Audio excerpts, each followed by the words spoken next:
नमस्कार। दिन भर की बड़ी खबरों के विश्लेषण के कार्यक्रम सुनिए सच में आपका स्वागत है। मैं हूं मुकेश कुमार। तो दोस्तों, शुरू करते हैं आज का सुनिए सच खास खबरों पर नजर डालते हुए। किसानों ने सरकार से कहा, मांगे नहीं छोड़ेंगे, आंदोलन जारी रहेगा। किसान आंदोलन से घबराए बीजेपी नेता, सहयोगी दलों ने दी चेतावनी। किसानों के दमन का विदेशों में विरोध, कनाडा के पीएम ने जताई चिंता। लव जिहाद कानून के नाम पर पुराने मामले उखाड़ने में जुटी बीजेपी सरकारें। यूपी बना पत्रकारों की कत्लगाह, बलरामपुर में पत्रकार राकेश सिंह की हत्या। खास खबरों पर नजर डालने के बाद अब वक्त है आज की बड़ी खबरों के विस्तार से विश्लेषण का। लेकिन उसके पहले आपसे एक छोटी सी गुजारिश है। गुजारिश आप जानते ही हैं, वो ये है कि गोदी मीडिया से हम सब परेशान हैं, क्योंकि वो झूठी खबरें परोसता है, खबरों को तोड़ता मरोड़ता है और सरकार का जो एजेंडा है उसको आगे बढ़ाता है। उसे जन सरोकारों से कोई लेना देना नहीं है। ऐसे में जरूरी है कि स्वतंत्र पत्रकारिता का साथ दिया जाए, उसकी ताकत बना जाए। सत्य हिंदी की सदस्यता योजना इसी दिशा में एक बड़ा कदम है। इसमें आर्थिक योगदान देकर आप स्वतंत्र पत्रकारिता को मजबूती प्रदान कर सकते हैं। इसके लिए इस वीडियो के साथ दिए गए डिस्क्रिप्शन में जाइए, उसमें एक लिंक है, उसको क्लिक कीजिए। क्लिक करेंगे तो आपके सामने सदस्यता योजना का पूरा ब्यौरा आ जाएगा और आप अपनी मनचाही सदस्यता चुन सकेंगे। हमें उम्मीद है कि जन सरोकारों वाली पत्रकारिता कर रहे सत्यहिंदी.com को आपका ये सहयोग, समर्थन और प्रोत्साहन जरूर मिलेगा।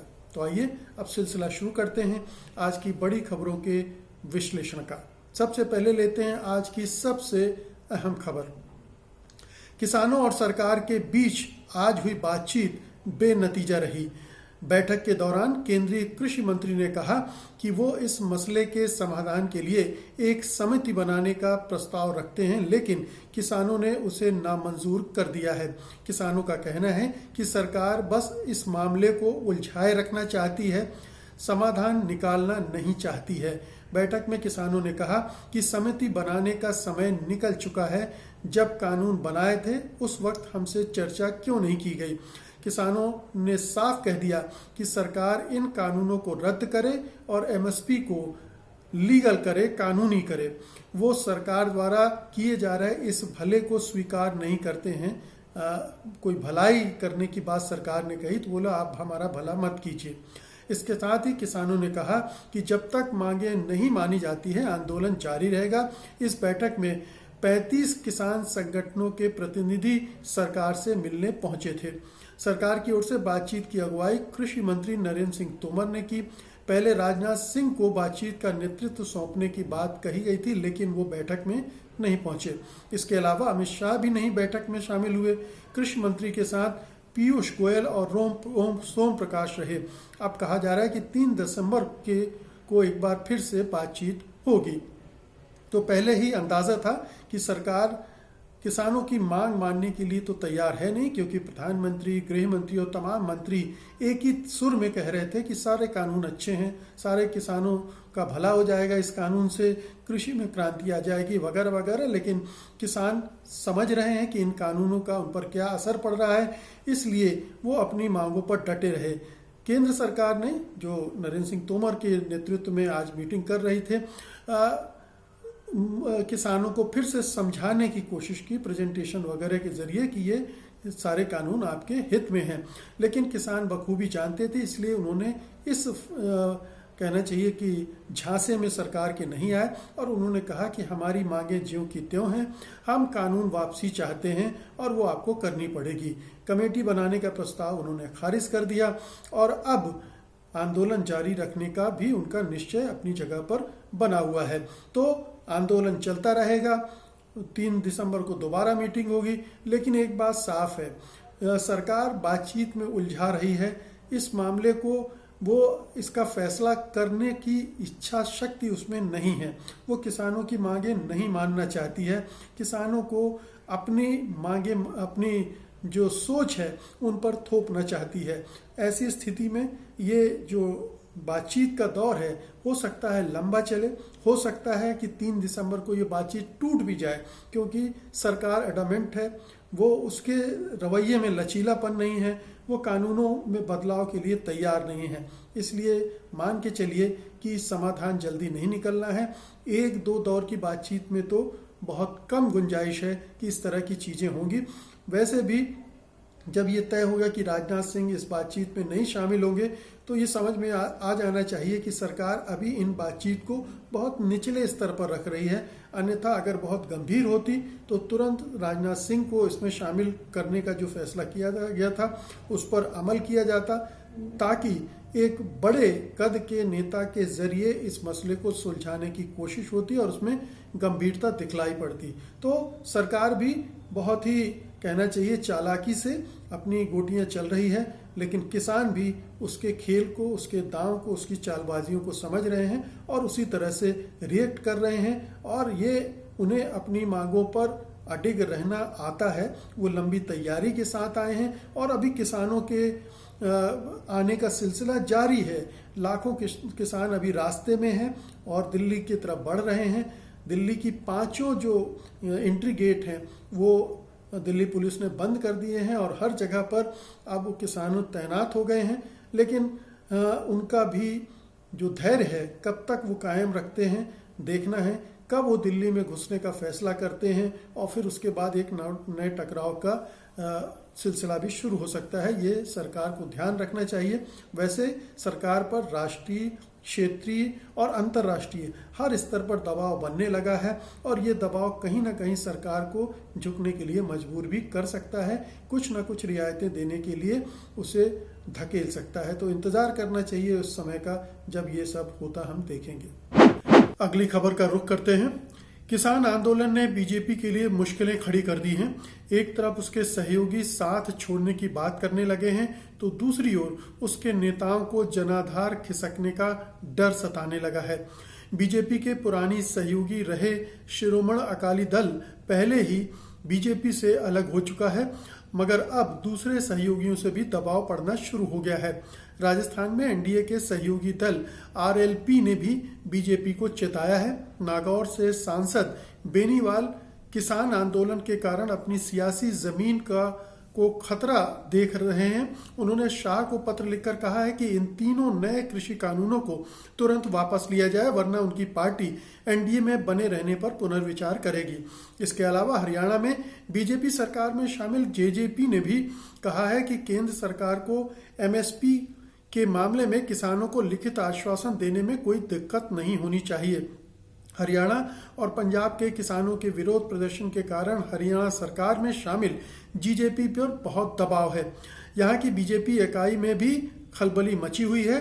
द इंडियन एक्सप्रेस के मुताबिक हरियाणा के कई बीजेपी सांसद इस बात को मानते हैं कि किसानों के खिलाफ सरकार ने जिस तरह से ताकत का इस्तेमाल किया वो गलत था। कुछ सांसदों का ये भी मानना है कि उनकी सरकार के कृषि कानूनों में गड़बड़ है। उन्होंने कांग्रेस पर किसानों को भड़काने के आरोप लगाए और इस बात को भी स्वीकार किया कि बीजेपी किसानों को इन कानूनों के फायदे बताने में नाकाम रही। खट्टर के किसानों को कांग्रेस कार्यकर्ता कहने वाले बयान पर भिवानी महेंद्रगढ़ के सांसद धर्मवीर सिंह कहते हैं, हमें इस बात को स्पष्ट तौर पर समझना चाहिए कि किसान सिर्फ किसान हैं। ये कहना गलत होगा कि वे हमारे किसान नहीं हैं। पहले किसान आते हैं, फिर राजनीतिक दल, क्योंकि वो हमारे अन्नदाता हैं। वो उम्मीद जताते हैं कि प्रधानमंत्री मोदी इस मुश्किल का कोई हल ढूंढ लेंगे। तो साफ है कि किसानों का आंदोलन जिस तरह से गति पकड़ रहा है, जिस तरह से उसका आधार बढ़ता जा रहा है, समर्थन बढ़ रहा है देश में विदेश में, उससे बीजेपी के अंदर भी चिंता है और बीजेपी से जुड़े जो एनडीए के घटक हैं, दूसरे दल हैं जो थोड़े बहुत बचे हैं अब, उनमें भी लग रहा है कि फूट पड़ने की आशंका बीजेपी देखने लगी है। बीजेपी के सांसद खासतौर से जो हरियाणा के हैं, उनको साफ तौर पर लग रहा है कि अगर इस पूरे मामले को जल्दी ही नहीं संभाला गया तो उनकी जो सियासी ज़मीन है वो सफाचट हो जाएगी, क्योंकि किसानों पर सबसे ज़्यादा उनकी राह में रोड़ा अटकाने का काम हरियाणा सरकार ने किया है। उनके खिलाफ बयानबाजी भी खुद मुख्यमंत्री जगदीश खट्टर ने भी की है। तो ये एक बहुत बड़ा डर बीजेपी के सांसदों को और विधायकों को दोनों को सता रहा है। दूसरी तरफ जेजेपी जो जननायक पार्टी है उसका रवैया भी ढुलमुल होता जा रहा है। और जैसे जैसे ये किसानों का आंदोलन तेजी पकड़ेगा, उन्हें सरकार की तरफ से निराशा हाथ लगेगी, उतने ही पैमाने पर राज्य सरकार के खिलाफ, राज्य के नेताओं के खिलाफ, बीजेपी नेताओं के खिलाफ, सांसदों और विधायकों के खिलाफ गुस्सा भी बढ़ता जाएगा और ये निश्चित रूप से उनके हक में नहीं जाएगा। तो इसीलिए वो उम्मीद कर रहे हैं कि केंद्र सरकार किसानों के मामले में लचीला रुख अपनाएगी और कोई ऐसा समाधान जल्द ही तलाश लेगी जिससे किसानों की नाराजगी और उनके मन में जो डर बैठे हुए हैं वो दूर हो जाएंगे और उनके लिए जो सियासी खतरा पैदा हो रहा है वो नहीं होगा। यही हाल बीजेपी से जुड़े दूसरे राजनीतिक दलों का है जो एनडीए के हिस्सेदार हैं। वो भी चाह रहे हैं कि किसानों की समस्याओं का जल्दी से समाधान हो और किसान जो केंद्र सरकार है वो बहुत अड़ियल रुख ना अपनाए। अगली खबर लेते हैं। कृषि कानूनों को लेकर जारी किसानों का विरोध प्रदर्शन अंतर्राष्ट्रीय सुर्खियां भी बटोरने लगा है। ब्रिटेन, कनाडा और अमेरिका में तो राजनीतिक स्तर से प्रतिक्रियाएं आनी शुरू हो गई हैं। कनाडा के प्रधानमंत्री जस्टिन ट्रूडो ने भारत में किसानों के आंदोलन पर चिंता जताई है। उन्होंने कहा है कि कनाडा हमेशा शांतिपूर्ण प्रदर्शन के बचाव में खड़ा रहेगा। ट्रूडो गुरु नानक की 551वीं जयंती पर एक ऑनलाइन कार्यक्रम में शिरकत कर रहे थे और वो खासकर कनाडा में सिख समुदाय को संबोधित कर रहे थे। ट्रूडो ने आगे कहा, हम बातचीत के महत्व पर विश्वास करते हैं और इसीलिए हमने अपनी चिंताओं को उजागर करने के लिए सीधे भारत के अधिकारियों से कई माध्यमों से संपर्क किया है। ये हम सभी के लिए एक साथ आने का क्षण है। जस्टिन ट्रूडो के इस वीडियो बयान को कनाडा के वर्ल्ड सिख ऑर्गेनाइजेशन ने फेसबुक पेज पर शेयर भी किया है। भारत सरकार ने इस पर प्रतिक्रिया दी है और कहा है कि कनाडाई नेताओं द्वारा भारत में किसानों से संबंधित गलत सूचनाओं से जुड़ी टिप्पणियां देखी हैं, ये विशेष रूप से अनुचित हैं जब तक लोकतांत्रिक देश के आंतरिक मामलों से ये संबंधित है। इसके अलावा इस विरोध प्रदर्शन को ब्रिटेन, कनाडा और अमेरिका के कई सांसदों का भी समर्थन मिल रहा है। ब्रिटेन के लेबर पार्टी के सांसद और रेल मंत्री तनमनजीत सिंह ने ट्वीट करके कहा है कि जो वो पंजाब और भारत के बाकी राज्यों के किसानों के साथ खड़े हैं। लेबर पार्टी के ही सांसद जॉन मैकडोनल ने तनमनजीत सिंह का समर्थन किया और लिखा, शांतिपूर्ण प्रदर्शन कर रहे किसानों के प्रति दमनकारी रवैया अस्वीकार्य है और ये भारत की छवि को खराब करता है। लेबर पार्टी की एक अन्य सांसद प्रीति कौर गिल ने किसानों के साथ हुए व्यवहार को अनुचित बताया है। कनाडा में जगमीत सिंह के नेतृत्व वाली न्यू डेमोक्रेटिक पार्टी के सांसद इसे लेकर ज्यादा मुखर हैं। न्यू डेमोक्रेटिक पार्टी के प्रमुख जगमीत सिंह ने ट्वीट करके किसानों का समर्थन किया है। कनाडा के ब्रैम्पटन ईस्ट से सांसद गुररतन सिंह ने सदन में भी भारतीय किसानों के प्रदर्शन का मुद्दा उठाया है। ब्रैम्पटन के नेता कोविन यार्डे और सारा सिंह ने भी नए कृषि कानून का विरोध किया है। ब्रिटेन और कनाडा की तरह अमेरिका में किसानों के आंदोलन को लेकर बहुत ज्यादा चर्चा तो नहीं हो रही, लेकिन गिने चुने सांसद अपनी राय जरूर रख रहे हैं। रिपब्लिकन पार्टी की सदस्य और वकील हरमीत के ढिल्लन ने ट्विटर पर पीएम मोदी से अपील करते हुए लिखा, पंजाब के किसान परिवार से होने के नाते पंजाबी किसानों पर हमला होते देखकर मेरा दिल दुखी है। प्रधानमंत्री मोदी उन्हें सुनिए, उनसे मुलाकात करिए और उनका समाधान निकालिए। तो अगर भारत सरकार ये सोच रही है कि भारतीय मीडिया को नियंत्रित करके, भारतीय मीडिया के जरिए प्रचार करके इन खबरों को दबाया जा सकता है, तो ऐसा संभव नहीं है। ये हम एक ग्लोबलाइज्ड वर्ल्ड में रह रहे हैं। पूरी दुनिया भूमंडलीकृत हो चुकी है और भारत में जो कुछ भी होता है वो अंतर्राष्ट्रीय स्तर पर भी जाता है, उसकी प्रतिक्रियाएं भी होती हैं।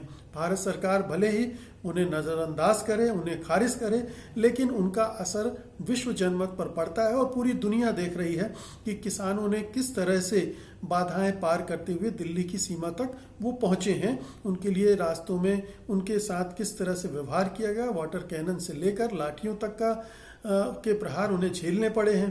तो उनकी जो वास्तविक चिंताएं हैं उनको सरकार एड्रेस करने के बजाय इस तरह के उपाय कर रही थी। अब बातचीत शुरू हो चुकी है, ये अलग बात है, लेकिन इतना ज़रूर है कि इसने विश्व स्तर पर किसानों के साथ भारत में जो कुछ हो रहा है और किसान जिस तरह से आंदोलित है उसको लेकर एक चिंता ज़रूर पैदा कर दी है। और ये एक दबाव सरकार पर रहेगा कि वो अगर अपनी छवि किसान विरोधी नहीं बनाना चाहती है, एक दमनकारी सरकार के रूप में अपने आप को नहीं देखना चाहती है। हालांकि उसकी ये छवि पिछले कई और आंदोलनों के दौरान दिख चुकी है, प्रचारित हो चुकी है, खासतौर से CAA के खिलाफ जो आंदोलन हुए थे या JNU या जामिया में जिस तरह से उसने कार्रवाई की है, उनसे उसकी छवि पहले ही बहुत नष्ट भ्रष्ट हो चुकी है और उसे एक निरंकुश सरकार के तौर पर देखा जाने लगा। लेकिन किसानों के साथ जिस तरह का व्यवहार हो रहा है उससे ये छवि और भी पुष्ट होगी, मजबूत होगी, जो कि भारत को की बदनामी का सबब भी बन सकती है। अगली खबर लेते हैं। बीजेपी शासित राज्यों में कथित लव जिहाद कानून और उसे लागू करने को लेकर होड़ मची हुई है। और तो और पुराने मामलों को एक बार फिर से उखाड़ा जा रहा है। इससे संबंधित सबसे पहला मामला यूपी के बरेली में दर्ज किया गया है। यहाँ एक मुस्लिम व्यक्ति पर मामला दर्ज किया गया है। ये FIR देवरनिया पुलिस स्टेशन पर दर्ज की गई है। बरेली जोन के ADG अविनाश चंद्र ने कहा कि शरीफ नगर के एक हिंदू व्यक्ति ने ओवैश अहमद नाम के एक व्यक्ति के खिलाफ FIR दर्ज कराई है। वहीं द हिंदू अखबार के अनुसार महिला के भाई केसर पाल राठौर ने कहा है कि ये मामला 2019 में ही बंद हो गया था, साल भर पहले बंद हो गया था और उनकी बहन की शादी भी किसी और व्यक्ति से करवा दी गई है। इसके साथ ही उन्होंने बताया है कि हाल की FIR दर्ज कराने के लिए उनके परिवार से कोई भी पुलिस स्टेशन नहीं गया था, बल्कि खुद पुलिस ने आकर पुराने मामले की पूछताछ की है। वहीं मध्य प्रदेश कि शिवराज सरकार ने तो कानून बनने से पहले ही एक शख्स को गिरफ्तार भी कर लिया है। आधिकारिक जानकारी के अनुसार ज्योति दहिया की शिकायत पर लव जिहाद की धाराओं में मामला पंजीबद्ध किया गया है। पुलिस ने ज्योति के पति इरशाद खान को शहडोल में गिरफ्तार किया है। धर्म स्वतंत्रता अधिनियम के उल्लंघन की धाराएं इरशाद पर लगाई गई हैं। ज्योति और इरशाद की शादी 2 साल पहले हुई थी। ज्योति का आरोप है कि शादी के बाद से ही उसे इस्लाम धर्म कबूल करने, उर्दू और अरबी सीखने के लिए पति इरशाद एवं उसके माता पिता दबाव डालने लगे थे। असमर्थता जताने पर उसे प्रताड़ित किया जाता था। पति इरशाद द्वारा बेरहमी के साथ पिटाई की जाती थी और अब वो पिछले हफ्ते घर छोड़कर अपने माता पिता के पास चली आई है। ज्योति ने पूरा मामला मध्य प्रदेश के गृह मंत्री नरोत्तम मिश्रा के सामने रखा था, जिसके बाद कहा जा रहा है कि जांच में आरोप सही पाए जाने के बाद शहडोल पुलिस ने आरोपी को गिरफ्तार कर लिया है। गिरफ्तारियों की इस होड़ के बीच कर्नाटक सरकार को हाईकोर्ट से बड़ा झटका लगा है। मुस्लिम लड़के के साथ शादी करने को लेकर एक लड़की के मामले में दाखिल याचिका का निपटारा करते हुए कर्नाटक हाईकोर्ट ने साफ कहा कि किसी भी वयस्क व्यक्ति के लिए अपनी पसंद की शादी करना संविधान में दिए गए मौलिक अधिकार के अंतर्गत है, इसलिए कोई मामला नहीं बनता है। तो जैसा कि हम पहले से लगातार कहते आ रहे हैं कि लव जिहाद जैसी कोई चीज़ हिंदुस्तान में है नहीं, लेकिन चूंकि बीजेपी सरकार को एक राजनीति करनी है, ध्रुवीकरण की राजनीति करनी है, हिंदू मुसलमान का विभाजन दिखाना है, उसको चौड़ा करना है और उसके आधार पर अपनी राजनीतिक रोटियां सेकनी है, इसलिए वो इस मामले को जिंदा रखना चाहती है, आगे बढ़ाना चाहती है। अब कानून तो बना दिया उन्होंने, उत्तर प्रदेश में कानून बना दिया गया है अध्यादेश जारी करके, और शिवराज सिंह चौहान की सरकार ने तो अभी अध्यादेश भी जारी नहीं किया है, लेकिन अब मामलों को पकड़ पकड़ के ढूंढ कर बनाकर कोशिश की जा रही है कि लव जिहाद के हव्वे को बनाकर रखा जाए, लोगों को डराया जाए। और इसीलिए एक पुराना मामला जो 2019 में सेटल हो गया था उत्तर प्रदेश में, उसको जबरन उनके घर वालों की सलाह मशवरा सहमति के बगैर दर्ज कर लिया गया और अब कार्रवाई शुरू की जा रही है, जबकि उनकी बच्ची की शादी दूसरे से कर दी गई है। वो मामला एक तरह से सेटल हो चुका था, लेकिन चूंकि मामले चाहिए ताकि ये दिखाया जाए कि ये घटनाएं हो रही हैं और इनके खिलाफ कार्रवाई की ज़रूरत है। इसी तरह से जो मध्य प्रदेश का मामला है, 2 साल पहले शादी हुई थी, 2 साल से वो लड़की इरशाद नामक शख्स के साथ रह रही थी। अब हो सकता है कि पति पत्नी की अनबन हो, सास ससुर की ना बनती हो, मारपीट भी होती हो, उसके साथ हिंसा भी होती हो, लेकिन ये अलग मसला है। ये लव जिहाद का मसला कैसे बन गया, ये समझ से परे है, क्योंकि लड़की और लड़के दोनों ने सहमति से शादी की थी, दोनों सहमति से इतने समय तक साथ रहे थे।